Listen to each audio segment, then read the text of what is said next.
আমরা মরে গেলাম ঋণের দায়ে আর খাওয়ার অভাবে, এমন চিরকুট লেখা আত্মহত্যা করেছিলেন মিনারুল ইসলাম। আত্মহননের আগে তিনি হত্যা করেছিলেন স্ত্রী ও 2 সন্তানকে। নিহতদের নামে 40 অনুষ্ঠিত হয়েছে।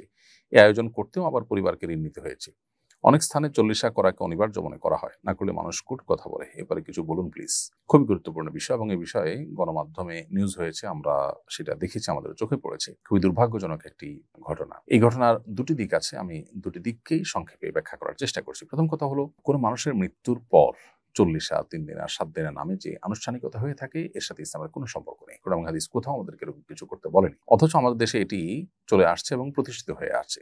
হিন্দুদের শ্রাদ্ধ, যেটি তাদের কেউ মারা যাওয়ার পর তারা খাবার আনুষ্ঠানিকতার মধ্য দিয়ে পালন করে থাকে, সেটাই আমাদের মধ্যে চলে আসছে। আমরা যারা মুসলিম আছি তারা না বুঝে না জেনে ইসলামের নামে এ ধরনের বিদআতে লিপ্ত হচ্ছি এবং এর ফলশ্রুতিতে আমরা একদিকে গুনাহগার হচ্ছি, অপরদিকে অন্য মানুষের উপরে জুলুম চাপিয়ে দিচ্ছি।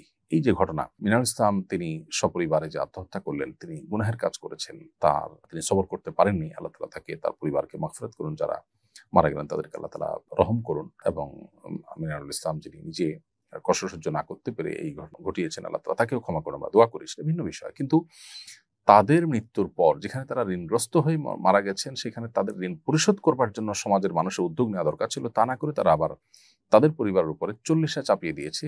এটা কত বড় নির্মমতা সেটা বলার অপেক্ষা রাখে না। ধর্মের ভুল ব্যাখ্যা যদি সমাজে প্রতিষ্ঠিত হয়, তাহলে সেক্ষেত্রে মানুষ ক্ষতিগ্রস্ত হয়। এটা তার একটা উদাহরণ।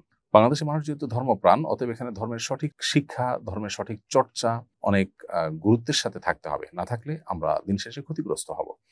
এই ঘটনার দ্বারা সেটি বোঝা যাচ্ছে। এরকম আরো অনেক ঘটনা হয়তো ঘটে থাকে। যেহেতু মানুষ ধর্মপ্রাণ, তারা ধর্ম পালন করবেই, অতএব সঠিক চর্চার ব্যবস্থা থাকা দরকার। প্রাথমিকে ধর্মীয় শিক্ষক এবং বিভিন্ন জায়গায় ধর্ম চর্চা করার সুযোগ থাকলে একদিকে আমরা আমাদের মোরালিটিকে ডেভেলপ করতে পারবো। আমাদের সমাজে কিশোর গ্যাং সহ যে সমস্ত অনাচার আমরা দেখতে পাচ্ছি, যে সমস্ত অনভিপ্রেত বিষয় আমরা দেখতে পাচ্ছি, সেগুলো থেকে মুক্তি লাভ করব। অপর দিক থেকে আমাদের ধর্মের সঠিক জ্ঞান হবে, তার ফলে আমরা আলোকিত হবে, সমাজ আলোকিত হবে এবং এই জাতীয় কুসংস্কার থেকে আমরা বাঁচতে পারবো। ইসলাম কোনো মানুষের মৃত্যুর পর 40 3 দিন আর 7 দিন এরকম কোনো আনুষ্ঠানিকতার কথা বলেনি, অথচ এটাকে আমরা সমাজে অনেকেই খুব গুরুত্বের সাথে পালন করে থাকি। এটা দুর্ভাগ্যজনক একটি বিষয়। আরেকটি দিক হলো, বিভিন্ন ঋণ, বিশেষ করে সুদী ঋণ যেগুলো বিভিন্ন প্রতিষ্ঠানগুলো দিয়ে থাকে গ্রামে গঞ্জে, এই সমস্ত ঋণের কারণে গরিব মানুষরা যে অনেকেই কুরে কুরে শেষ হয়ে যায়, সেটি বলার অপেক্ষা রাখে না। জনাব মিনারুল ইসলাম কি কারণে আত্মহত্যা করেছেন, তার ঋণটা কি এই টাইপ ছিল সেটা আমরা জানি না, কিন্তু আমরা এটুকু জানি যে এই তথাকথিত ক্ষুদ্র ঋণ ইত্যাদির নামে যে সুদভিত্তিক ঋণের বিশাল জাল বিছানো হচ্ছে, এই জালে আটকা পড়ে বহু মানুষ নিঃস্ব হয়েছেন, শেষ হয়েছেন, অনেকে জীবন পর্যন্ত শেষ হয়ে যাচ্ছে এবং ফ্রাস্ট্রেশনে ভুগছেন। গরিব মানুষ আরো গরিব হয়ে যাচ্ছেন।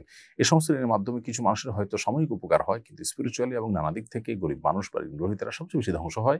এবং যারা ঋণ দিয়ে থাকে, সেই প্রতিষ্ঠানগুলো আরো ধনী হয়, তারা আরো বেশি সচ্ছল হয় এবং সমৃদ্ধ হয়। অতএব আমাদেরকে কর্জে হাসানা চালু করতে হবে। আসনা ফাউন্ডেশন থেকে সেটি আমরা করব, চিন্তা করছি অনেক দিক থেকে, কিন্তু আমাদের সীমাবদ্ধতা অনেক বেশি। অন্য যত প্রতিষ্ঠান আছে, যাদের সুযোগ আছে, ছোট্ট পরিসর হলেও কর্জে হাসানার এই প্রচলন আমাদেরকে চালু করতে হবে। প্রত্যেক এলাকাতে মসজিদ কর্তৃপক্ষ উদ্যোগ নিয়ে সে এলাকার দরিদ্র অভাবী মানুষদের তাদের দারিদ্র এবং তাদের কষ্ট দূর করবার জন্য উদ্যোগ নেওয়া উচিত। তাহলে ইনশাআল্লাহ বিদিনিল্লাহ এই ধরনের ঘটনা হয়তো ঘটবে না। সেই সাথে দিনের সঠিক শিক্ষাটা আমাদের সমাজে ব্যাপকভাবে বিস্তার করতে হবে।